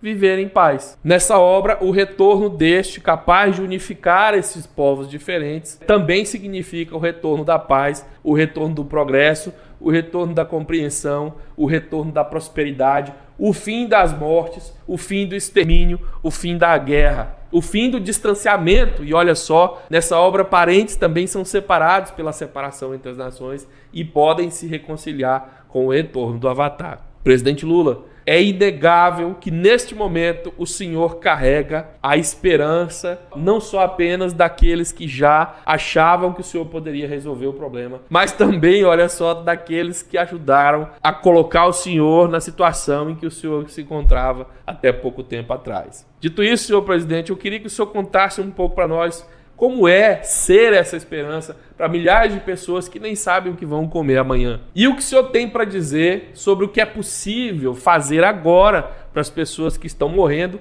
e o que é possível desfazer após o seu retorno à presidência em 2022. O estrago é reversível?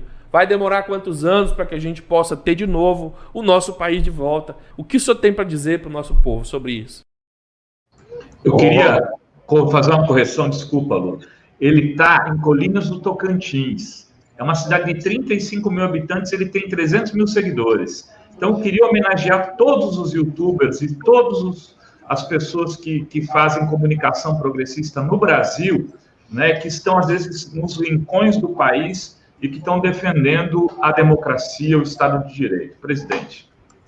Vai, esse Rony é esperto, hein? Pense num cara sabido. Pense num cara sabido. Rony, um prazer te conhecer, querido, um prazer.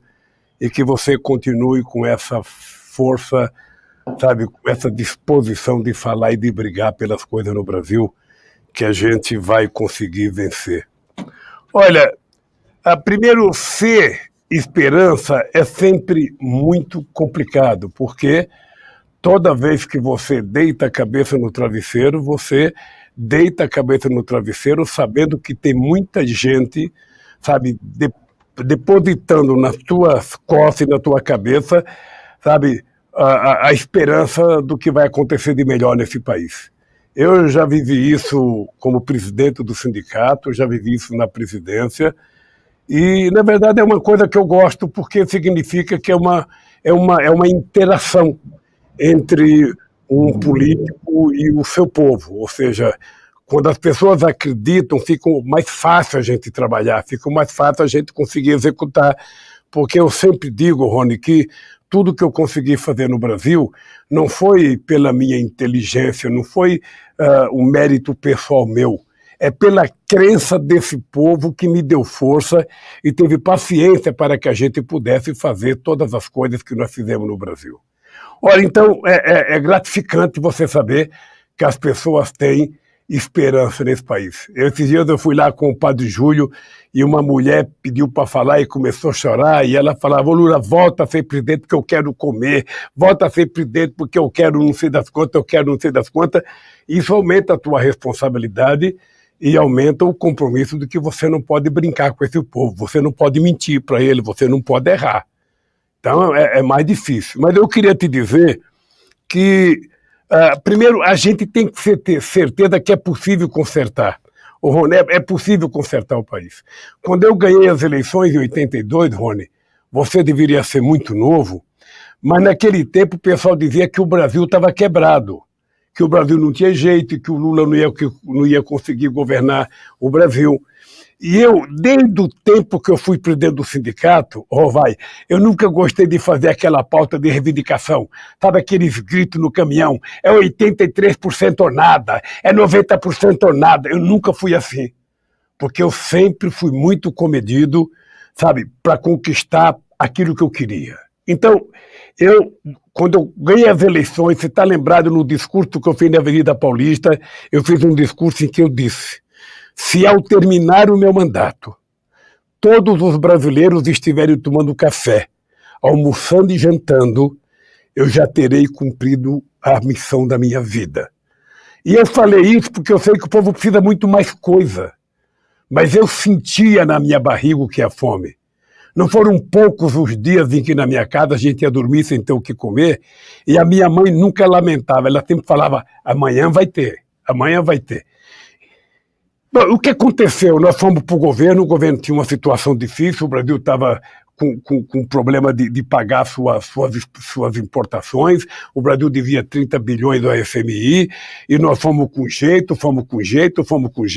criando Bolsa Família, fomos juntando o povo para discutir o que fazer, mas de repente eu deixei o governo, o Brasil tinha 357 bilhões de dólares de reserva, o Brasil estava crescendo a 7,5%, e o Brasil tinha virado protagonista internacional, a gente tinha feito o ProUni, tinha feito o FIES, a gente tinha feito a maior quantidade de escola técnica já feita nesse país, a gente tinha feito o Bolsa Família, feito o Programa Luz para Todos, feito o Programa Minha Casa, feito o PAC, ou seja, a gente tinha feito uma quantidade de coisas que parecia impossível de ser feita. E ela só foi feita porque o povo foi o meu alicerce, o povo foi o meu contribuinte, o povo foi quem me deu força, sabe? Porque o povo teve paciência nos momentos difíceis. Então eu acho, Rony, que você pode ter certeza que eu sei como é que nós vamos encontrar esse país.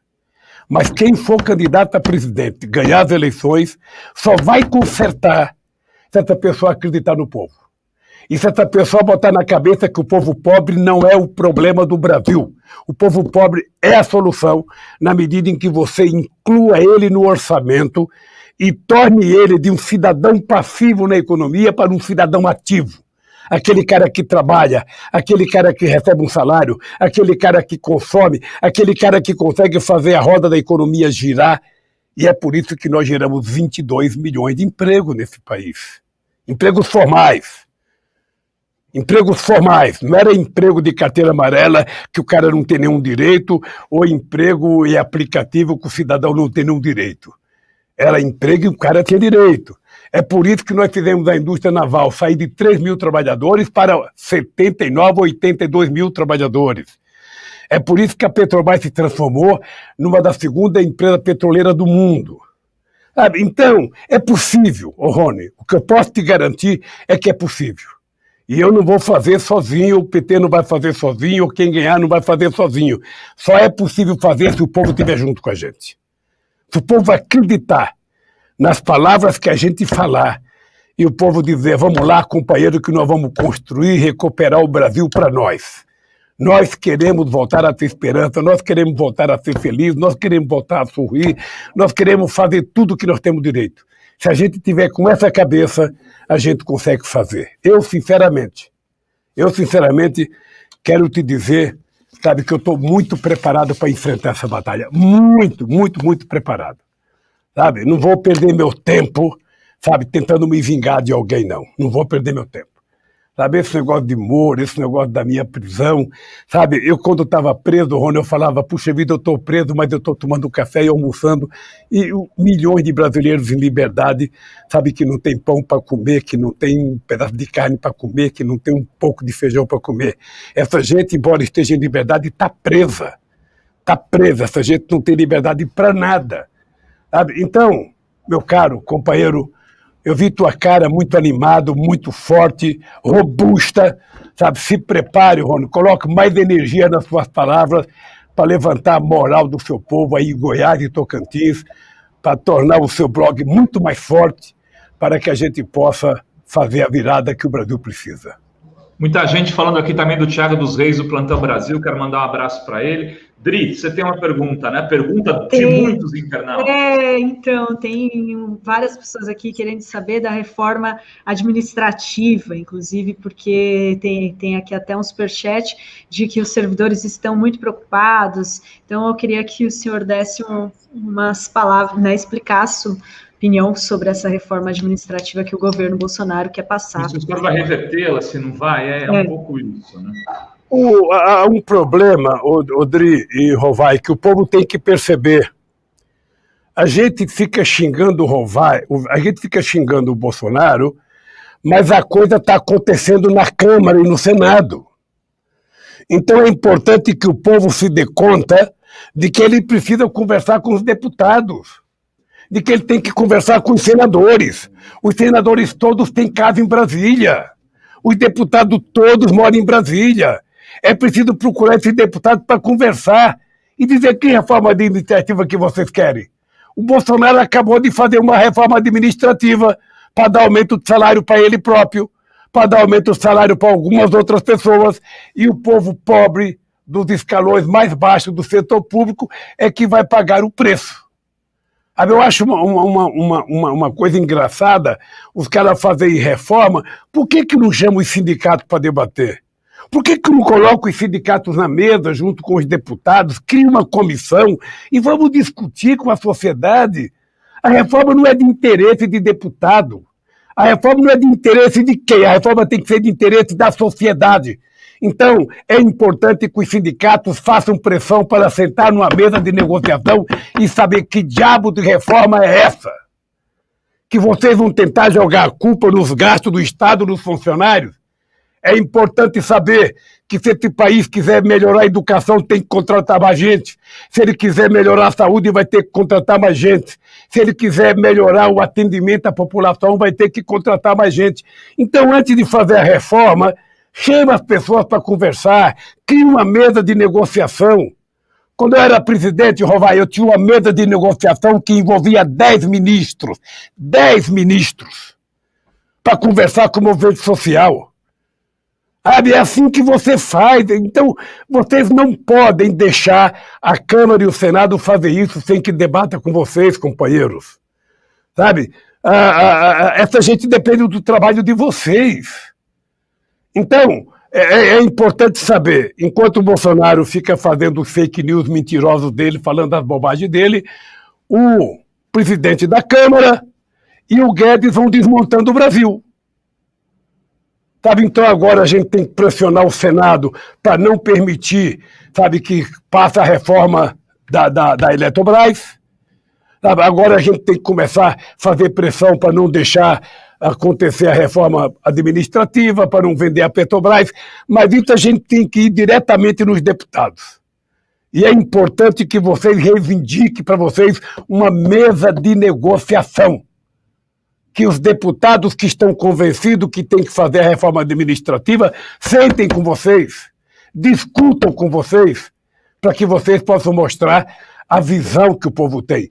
Eu, quando teve a reforma da Previdência Social, eu fico lembrando, na televisão não tinha um representante de trabalhador falando, Rovai. Era só representante do sistema financeiro, aqueles que queriam se apoderar do dinheiro da Previdência Social. Sabe? Então, eu acho que vocês não podem deixar isso acontecer. Sabe, não pode deixar. Eu tenho brigado com a bancada do PT, brigado no bom sentido, eu tenho sugerido à bancada do PT que é preciso voltar a ter uma atividade presencial dentro da Câmara. Esse negócio de votar pela internet, esse negócio de votar, sabe, online, ou seja, só interessa a eles. O nosso povo tem que voltar lá para dentro para pressionar, para marcar reunião, para fazer reunião, para ir na porta de gabinete de deputado conversar com o deputado. Porque senão eles vão fazer o que eles querem. Presidente, ontem saiu uma pesquisa de uma afiliada da Record e lhe mostra com uma grande vantagem no primeiro e no segundo turno em relação ao Bolsonaro. Mas o que me chamou a atenção não foi a pesquisa, se confirmou outras pesquisas, mas ela ser uma pesquisa de uma afiliada da Record. Aí eu queria lhe perguntar algumas coisas dentro disso. Uma é a seguinte, né, a Record é do Bispo Edir Macedo. Numa das pesquisas anteriores, o senhor aparece com um ponto na frente entre os evangélicos em relação ao Bolsonaro. Né? Eu queria saber se o senhor está disposto a voltar a conversar com setores que foram mais radicais contra o senhor, dos evangélicos, incluindo o Edir Macedo. Isso por um lado. Eu quero falar de pessoas votos em disputa, não quero falar de votos ganhos. Aí tem lá o Felipe Neto, um cara de 40 milhões de seguidores, fala com um segmento de gamers, de juventude e tal, que já foi muito crítico, como foi o Reinaldo Azevedo também. O senhor vai conversar com o Felipe Neto? Esse pessoal do BBB, né? Arthur, Juliette, o Gil do Vigor, que já sinalizou para o senhor, já disse que está mais para PT do que para Bolsonaro. O senhor vai conversar com eles? Eu quero sair um pouco da política, eu queria falar um pouco de votos em disputa. Você entrou na política, Rovai. Ô, Rovai, quando eu fui candidato em 89, sabe, eu tenho uma memória razoável. Eu lembro que naquela ocasião a Igreja Universal não tinha televisão ainda, eles fizeram 1 milhão de jornal me chamando de demo. Tá? Na capa era o Lula, o demo. Eu, quando fui eleito presidente, eu estabeleci uma relação com todas as religiões, sabe? Todas, sem distinção, sabe? Com o maior respeito, com a maior dignidade possível e da forma mais democrática possível. Eu não tenho nenhum problema em conversar com todas as religiões, porque eu não quero saber se o voto evangélico é católico, se o voto é um voto muçulmano, se é da matriz africana. Eu não quero saber. Eu quero saber que o voto, sabe, é um voto de brasileiros e brasileiras que têm mais de 16 anos e que vão votar na perspectiva de construir esse país. É nessa perspectiva que eu vou conversar com todo mundo, meu caro, com todo mundo. Então, religião para mim não é problema. Sabe, não é um tema que eu gosto, eu sou religioso, eu sou um homem de muita fé, e eu quero dizer para o povo que o Bolsonaro é o tipo do cara que não acredita no que ele fala de religião. Ele não acredita. Olhe nos olhos dele quando ele fala de religião, ele está mentindo. Ele não acredita. Se ele acreditasse em Deus, ele não utilizava o nome de Deus em vão como ele utiliza. Sabe? Então, é uma coisa que eu quero discutir com a sociedade brasileira, quero discutir com o católico, com o evangélico, com todas as matrizes religiosas. Não tem problema para mim. Tá? Agora, com relação também aos grupos, aos blogs, aos rádios, à televisão, ao Felipe Neto, a todo mundo, veja, eu não tenho por que não gostar ou gostar dessa gente que eu não os conheço. Se for necessário conversar, eu conversarei com o Felipe Neto. Eu conversarei com todas as pessoas que você citou aqui, eu não tenho, sabe, problema de conversar. A gente pode conversar e não concordar. A gente pode conversar e ele continuar pensando do mesmo jeito e eu continuar pensando do mesmo jeito. Tá? Agora, o que eu gosto de conversar não é para saber as coisas negativas que as pessoas pensam de mim ou eu dizer para eles as coisas negativas que eu penso deles. Não. Eu acho que duas pessoas que sentam para conversar, elas têm que ter disposição de serem convencidas.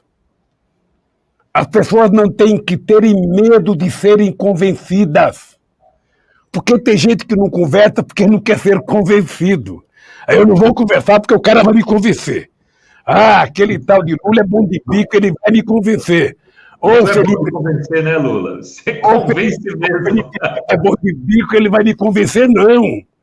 A gente tem que sentar numa mesa totalmente aberto, deixa a paixão de lado, o preconceito de lado e vamos conversar. Eu, em algum momento, eu vou procurar muito mais gente para conversar, Rovai. Sabe? Primeiro, porque eu gosto de conversar. Segundo, porque eu gosto de aprender.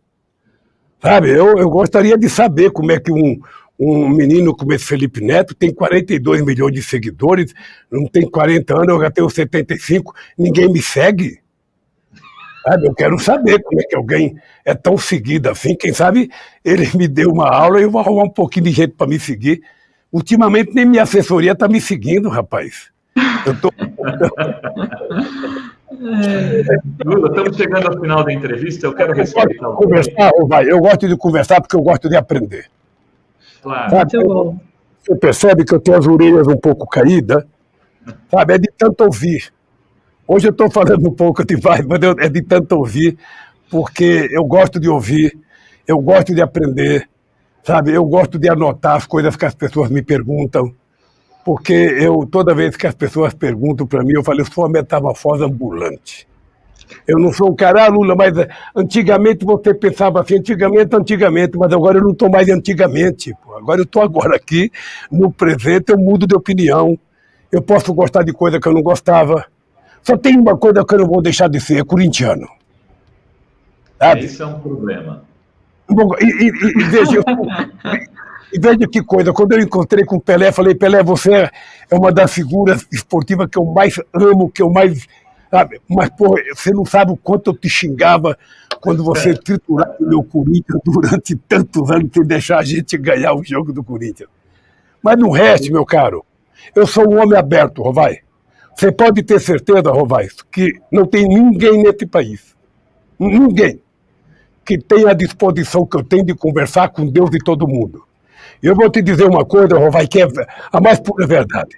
Eu sou o único político brasileiro que sou capaz de sentar na calçada com um morador de rua, sou capaz de conversar com uma pessoa, sou capaz de sentar com um catador de papelão, sou capaz de conversar com um trabalhador na metalúrgica, de conversar com um bancário, tá? Conversar com um sem terra e conversar com um latifundiário, conversar com o desempregado e conversar com o empresário sem deixar de falar o que eu acredito. Lembre-se que quando eu tomei posse em 2003, eu fui a Davos. E eu fui a Davos fazer o mesmo discurso que eu fiz no Fórum Social Mundial em Porto Alegre. Eu era o único presidente que tinha essa ponte e essa liberdade de conversar com todos os setores da sociedade. As pessoas podem querer ser minhas inimigas, mas eu não quero ser inimigo de ninguém. Ô Lula, antes de a gente terminar, eu queria só prestar aqui uma homenagem. O João Pedro Autista fez um desenho para o Lula, né? Eu vou colocar chargista, aqui. Desenhista, é um garoto que está te homenageando, fez esse desenho, ele é autista, é sensacional, ele é brilhante, e queria falar que o Enio Barroso Filho, que você conhece muito bem, te manda um beijo e um abraço, e que diz que quer estar vivo para poder ir à sua posse e subir a rampa do Palácio, né? Eu teria muitas perguntas para fazer, eu sei que você está aí no PT, você tem uma reunião agora, já deve estar te esperando, mas eu não poderia deixar de falar o seguinte, pelo menos terminar sem perguntar disso. Você mesmo falou que já lançaram 11 candidatos a vice, inclusive eu estou me disponibilizando, se precisar de mais um, tem problema, serviço do Lula. Agora, Lula, qual é o perfil? Você já escolheu o perfil? É esse perfil mesmo que estão dizendo, é um empresário, repetir 2002? Zé de Alencar? Luísa Trajano. Luísa Trajano é um bom nome, falaram até do Alckmin, já falaram. Olha, vocês não conseguiram fazer todas as perguntas, então eu queria me colocar à disposição, vocês me convidam outra vez, que aí eu venho. Pronto. Sabe? Com certeza.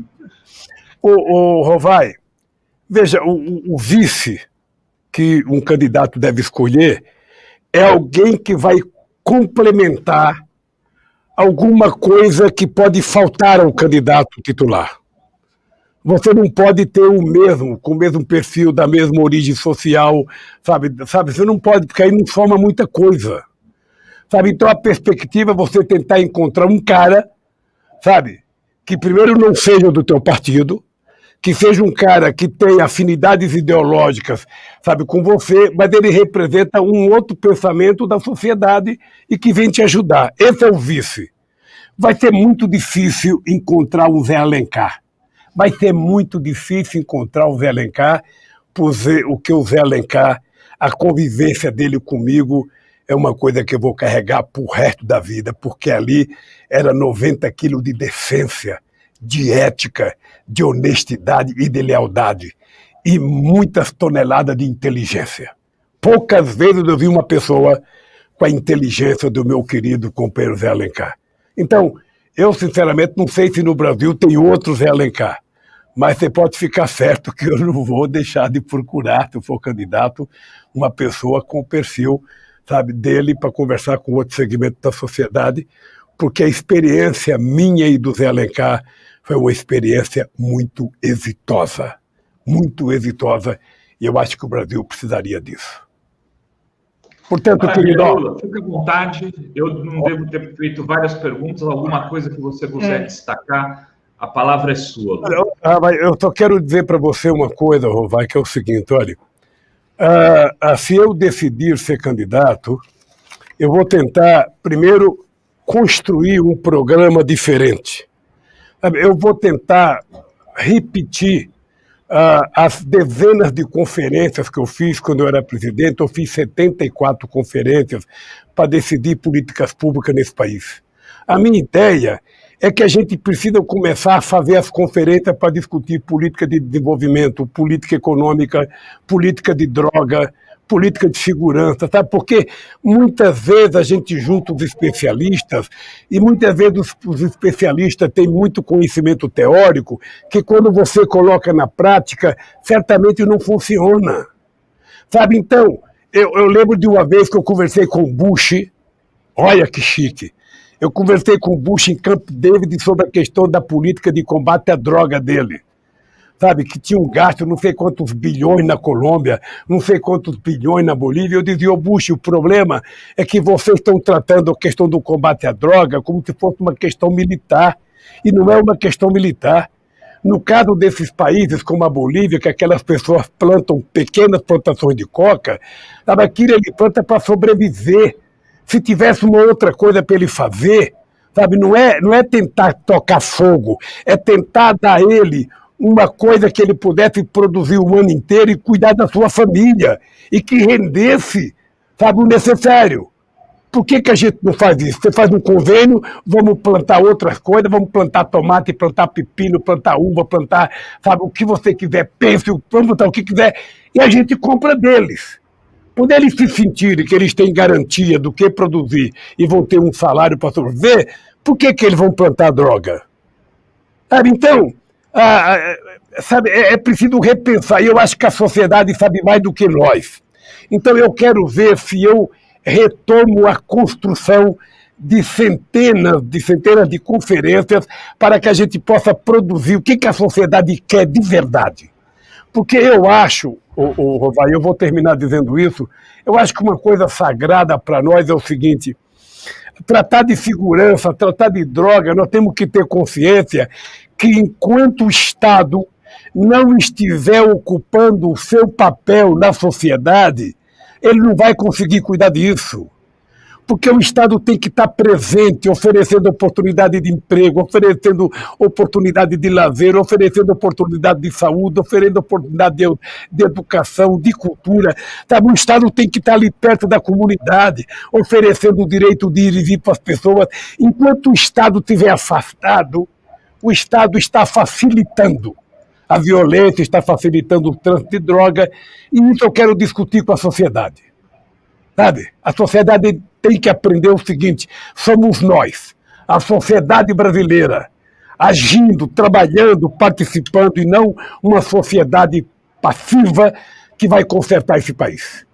Eu não quero uma sociedade calada, eu quero uma sociedade falante, que ela fale, que ela cobre, que ela brigue, porque o Brasil só será construído quando o povo estiver pressionando as coisas acontecerem nesse país. É com essa ideia que eu penso que a gente pode consertar o país. Tá? Então, Rovai, muito obrigado, Dri, e dê um beijo no Luca e fale que no outro programa você traga ele para a gente ver como é que está a cara dele, se ele está... Se ele estiver aqui, vou chamar ele. Luca, cadê o Luca? Traz ele aqui. Chama ele aqui, vem falar com o Lula. Vem dar um oi final, um abraço final aqui. A gente termina com o Luquinha. Vem cá falar com o tio Lula. Olha como ele tá bonito, Lula. Ô, Luca, beijo, querido. Vai lá, manda um beijão pro tio. E a gente termina com um momento fofura aqui, essa entrevista aí com o ex-presidente Lula. E agradeço por demais. Em breve a gente vai pedir outra, porque a gente quer atualizando os assuntos, Lula. É isso aí. Dri, a gente continua mais um pouquinho? A gente pode continuar mais um pouquinho, né? Obrigado, Lula. Fica à vontade, meu amigo. Tudo de bom para você. Tchau. Tchau. Dá tchau lá. Tchau. Tchau. Vamos lá, Dri, a gente fica mais um pouco aqui. Obrigado, Lula. E o Lula pode sair, a gente... Acho que podia comentar um pouco os superchats, coisas que a gente não conseguiu fazer, né? Falar com as pessoas, dialogar um pouco nesse final aí emocionante do Luca, dando um oi pro Lula. É isso aí. E tem vários, até peço desculpa, agora ele veio aqui. Agora o Lucas se animou, tem essa, agora... né? Tem o custo. Pois é, queria agradecer Raimunda Núbia, tornando membro aqui do canal da Fórum. Tem vários superchats. A Lígia Coutinho, ela queria que a gente falasse aqui, deixa eu pegar aqui o superchat dela, para dar os parabéns ao Plantão Brasil pelos 500 mil inscritos. Então, o Revai já falou, né, aquela hora para em nome do Rony, agradecer todos os youtubers e parabenizar. Like. Isso, deixa seu like, como diz aqui. Se inscreve no canal e ativa o sininho aí. É isso aí, Revai. Então, eu queria fazer uma avaliação rápida aqui do que foi a entrevista. Tem muita gente nos assistindo. Primeiro dizer que eu mantenho aqui uma estátua, né, da entrevista que eu fiz com o Lula lá na Polícia Federal, uma foto feita pelo Stuckert. Quero agradecer o Stuckert que fez toda a transmissão, o Zé Crispiniano que agendou a entrevista, assessores todos do Lula. Acho que a gente deu conta de fazer perguntas para atualizar um pouco o momento político e tentar trazer aí esse novo Lula, o Lula de fato livre, né? O Lula que vem com uma energia revigorado para fazer a disputa para 2022, o Lula candidatíssimo. Ele não falou que é candidato porque ele tem que ser escolhido pelo partido, vocês entenderam. O que significa que o PT já escolheu o Lula. O Lula é o candidato de todo o PT. E é o candidato da esquerda hoje e vai, então, sai com essa credencial, já conversou um pouco de vice, deixou claro que quer escolher um vice que seja complementar a ele. Então, ele quer alguém do mundo empresarial, isso também já dá para afirmar claramente. Como dá para afirmar de alguma forma que ele vai tentar reestatizar as estatais a partir de compra de ações. Ele não falou isso claramente, mas deixou nas entrelinhas, como ele fez com a Petrobras. Ele tem capital aberto, o governo vai lá e vai comprar. Vai tentar e comprar de volta. Não vai reestatizar no modelo clássico, mas vai reestatizar no mercado de ações.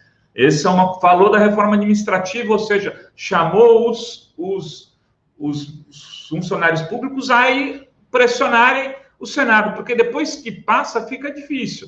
Tem que pressionar para não ter privatização da Eletrobras, tem que pressionar para não ter reforma administrativa, dialogar com os senadores. Fez também um debate aí sobre essa questão da CPI, está de olho nisso, e falou uma frase: olha, Rovai, nem você vai gostar, mas eu vou falar com gente... mais ainda, então, não sei quem vai ser, mas ele está disposto a falar para lá do Fernando Henrique. Ficou claro isso, né? ele vai procurar, deu um recado para o Felipe Neto, que é seguidor do Felipe Neto para ele, né? Deixou claro que não tem nenhum problema de discutir com os evangélicos, enfim, uma entrevista que eu acho que tem várias manchetes, várias pautas para outros veículos repercutirem, podem, né, muitas vezes mas se eles não repercutirem, a gente repercute, porque a gente tem vocês, essa coisa maravilhosa chamada Comunidade Fórum, né, que nos dá vitalidade. Agradecer ao Rony Teles, ao Magrão, que transmitiram aqui a partir do canal. O Rony, que acabou de chegar a 300 mil seguidores, muito gentil, fez a sua pergunta também. A Sinara Menezes, que mandou pergunta, ao Marco Aurélio, ao Caseiro, ao Tadeu, né, que fizeram perguntas pelo chat, a Tadeu Porto, Marcos Caseiro, o Caseiro que vai estar aqui amanhã. Enfim, não sei se tem mais comentários, se você tem mais destaque. Tem várias perguntas que realmente vão ter que ficar para a próxima entrevista, mas a boa notícia é que o Lula já se comprometeu a voltar aqui em breve, né, Rovai? Então vamos cobrar para fazer essas outras perguntas que ficaram. Eu termino de fazer uma entrevista com ele, eu já mando o pedido para a próxima. O pedido para a próxima. É isso aí, já está aqui anotado, tem aqui o pessoal está pedindo para comentar política de drogas, se vai sobre a posse, essas ameaças do Bolsonaro do voto impresso, tem várias questões ainda já para a próxima Terezinha entrevista. falou, só não falou do Thiago Reis. Não, é verdade, eu falei sim, falei do Thiago Reis, dei parabéns aí ao Plantão Brasil, então 500 mil, falei ainda quando o Lula estava aqui. Então, meu grande amigo Thiago Reis, só não veio aqui até agora porque não quis, que eu já convidei várias vezes para ele dar entrevista aqui para a gente, falando sobre o trabalho que ele faz de som em Kombi, etc.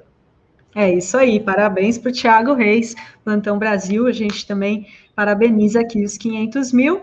E é isso, né, Rovai? Então, às 17 horas a gente volta com o Jornal da Fórum, com a Sinara Menezes, e às 20 horas tem Fórum Sindical com a Rita Von Hunt. Rita Von Hunt, que vai estar com a Maria Fro aqui, né? Acho que o Tadeu Porto vai estar lá também. Bela entrevista, de Bárbara Mesmice, sou membro e não consigo como tal. Engraçado, ser membro, precisa ver o que está acontecendo. Tem gente reclamando que não consegue fazer superchat, espero que a gente consiga resolver. A gente entrou com um pedido no YouTube de ser reconhecido como um canal oficial, eles agora deram encaminhamento, espero que isso crie para a gente uma nova... um novo momento no YouTube. E aí, quem está assistindo no Rony Teles, se não conhece a Fórum, vem cá e se inscreva. Quem está assistindo na Fórum, não conhece o Rony Teles, o Plantão Brasil e outros youtubers, faça o mesmo, se inscreva. Gente querida, gente linda, beijos a todas. Beijos. Vou comer, que 2 horas eu tenho uma reunião. Enfim, isso aí. Uma ótima tarde para todos. Vamos.